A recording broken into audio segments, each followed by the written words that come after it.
I didn't want this episode to pass by without first asking about some sad news. The legendary Killer Khan passed away in Tokyo recently, and he's a man that certainly left his mark on wrestling, both in America and abroad.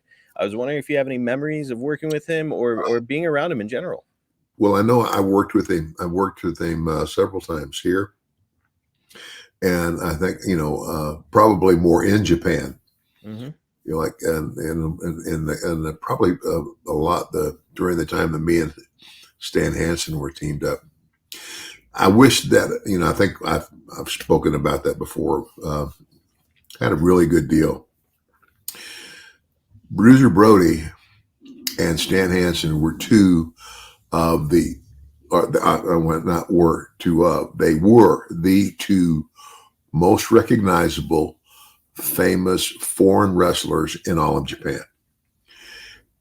And Brody jumped ship and he left All Japan Pro Wrestling and went to New Japan. And that doesn't happen very often. Loyalty is a big thing in Japan.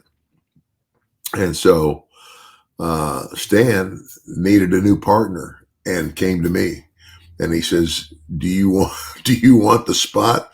And I said, are you kidding? Do I want the spot? It's like is pig's butt pork,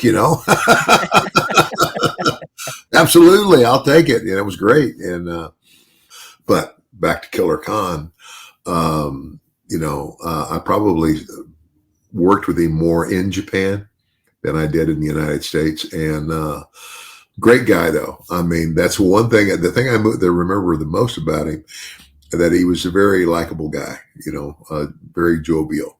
So, Man, hard to get a bigger compliment than that. His wrestling legacy speaks for itself. But really, I think that the legacy that he's going to leave behind is the kind of man that he was, and it sounds like he was a great one. Yeah, he was a good guy. Well, a shame to have another loss in the wrestling world. So rest in peace to Killer Khan.